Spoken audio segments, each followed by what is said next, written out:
Welcome back to Yankee Chronicle. I'm your host, Abby Peel, coming to you from Main Street in Warner at Main Street Bookends in their gallery. Come check it out. Lot to see here. I'm now joined by Danielle Thompson, who's a board member at the Warner Historical Society. Hi, Danielle. Hi, thanks for having me. Yeah, I'm so excited to hear about not only the Warner Historical Society, but some events that you have coming up. But first, I think most importantly, talk about just the Warner Historical Society as a whole, because Warner has a ton of history. It really does. It's fascinating. It has a ton of history. We have 5 museums in our town. Wow, yeah. And really our mission at the Historical Society is to preserve and protect the history of this amazing town.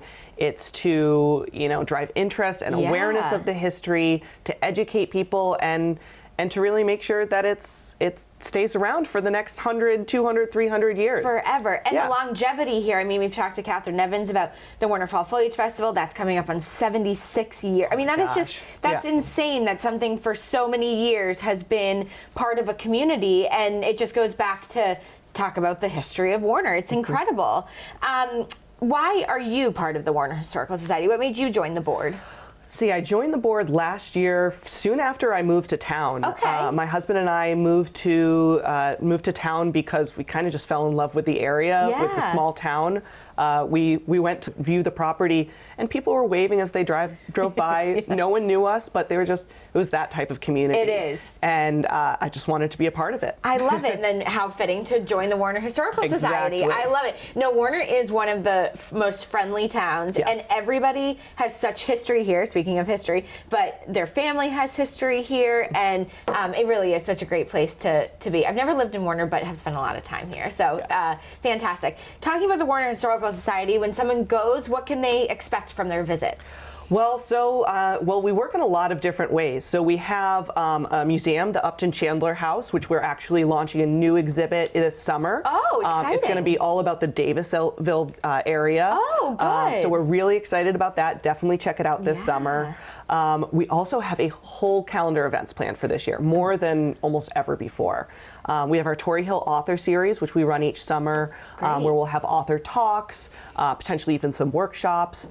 But even sooner than that, even in a few weeks, if you'll join us at Reed's North, we have a fundraiser happening on January 18th with the theme Skiing Through the Decades.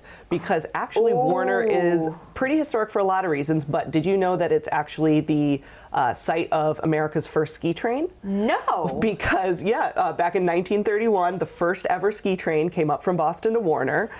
So we're kind of honoring that with some themed drink and menu specials, a raffle, giveaways, all of that. I mean, we've got events planned every single month. We've got a cookie walk on February 12th at the Town Hall. We've got pictures with the Easter Bunny. We're going to be bringing back the annual pancake breakfast at the Kearsarge Maple Festival. Cool. I mean, we've got something every single month. Well, and it's so easy, I feel, in Warner to partner with other businesses and organizations.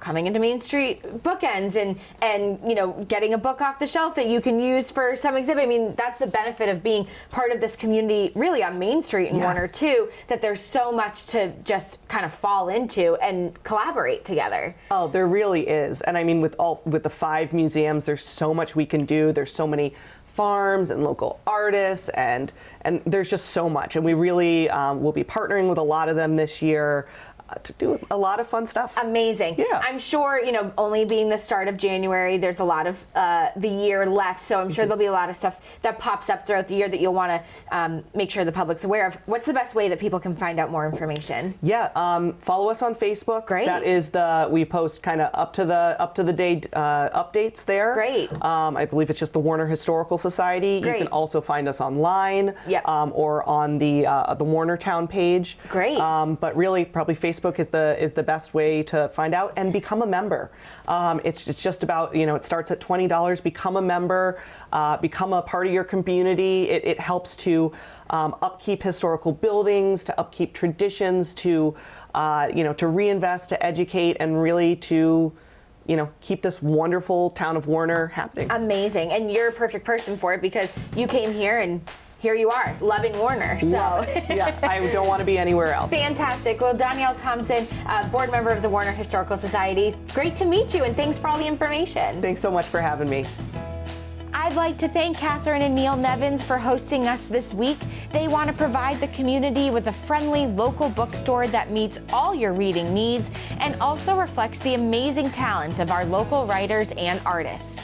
Next week, we'll be back here in the gallery. Tune in to our live basketball game of the week on TDS TV 13 and 1013, NCTV 8, Apple TV, Roku, and at ycnnow.com next Tuesday, January 17th, for the Kearsarge Stevens Girls and Boys doubleheader starting at 4:54. All of our games are replayed on Sundays and Mondays at noon and 7 p.m. anytime on ycnnow.com. Check out the program schedule at ycnnow.com for the most up-to-date information on games and replays. Join us again next week at the same time for another round of your Who, What, Where, and When show of the Dartmouth Lake Sunapee region. I'm Abby Peel. Stay safe, everyone.